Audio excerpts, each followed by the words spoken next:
Friends, આજે હું તમારી સાથે શેર કરીશ એકદમ સોફ્ટ સુખડીની રેસીપી. સુખડી બનાવવા માટે મેં અહીંયા પરફેક્ટ માપ આપેલું છે, જેથી આપણી સુખડી એકદમ સોફ્ટ બનશે. સુખડી મોઢામાં મૂકતાની સાથે જ ઓગળી જશે.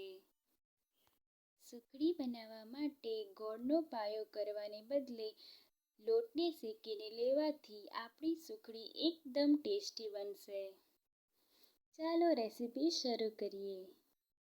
સુખડી બનાવવા માટે 1.5 કપ ઘઉંનો ઝીણો લોટ, અડધો કપ ઘઉંનો કરકરો લોટ, 1 કપ ગોળ અને 1 કપ ઘી લઈશું. હવે આપણે એક પેનમાં 1 કપ ઘી અને લોટને ઉમેરી દઈશું. લોટને મીડિયમ ટુ લો ગેસની ફ્લેમ પર સારી રીતે શેકી લઈએ. શરૂઆતમાં લોટ ઘીને એબ્સોર્બ કરી લે છે, પણ જેમ તે શેકાતો જાય છે તેમ તે હલકો થતો જાય છે અને તેમાંથી ઘી રિલીઝ થતું જાય છે.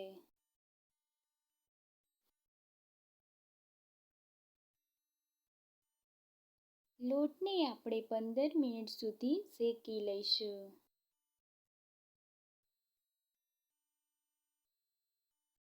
ગેસની ફ્લેમ એકદમ સ્લો જ રાખીશું.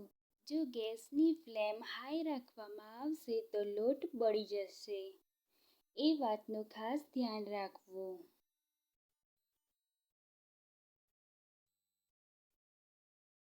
લોટ શેકાવાથી તે હલકો થઈ જશે. તેને આપણે સતત હલાવતા રહેવાનું છે.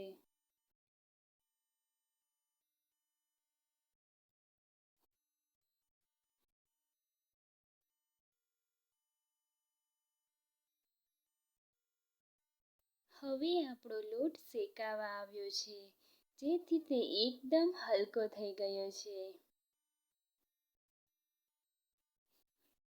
લોટ શેકાઈને તેનો પહેલા કરતાં કલર બદલાઈ ગયો છે. હવે મિક્સરને ગેસ ઉપરથી ઉતારી લઈશું. તેમાં આપણે 1 કપ જેટલો ગોળ એડ કરીશું અને બધી જ વસ્તુને મિક્સ કરી લઈશું. તેમાં આપણે 3 ટીસ્પૂન જેટલું દૂધ એડ કરીશું. દૂધ એડ કરવાથી આપણી સુખડી એકદમ સોફ્ટ બનશે. સુખડીને પાથરવા માટે એક થાળીમાં ઘીને ગ્રીસ કરી લઈશું. હવે આપણે સુખડીના મિક્સચરને પ્લેટમાં કાઢી લઈશું. તેને વાટકીની મદદથી એક સરખા લેવલમાં કરી લઈશું. મિક્સચરને ઠંડુ કરીને તેના પીસ કરી લઈશું. તમે જોઈ શકો છો, આપણી સુખડી એકદમ દાણેદાર અને મોઢામાં મૂકતાની સાથે ઓગળી જાય તેવી થઈ છે. મારી રેસીપી જરૂરથી ટ્રાય કરજો.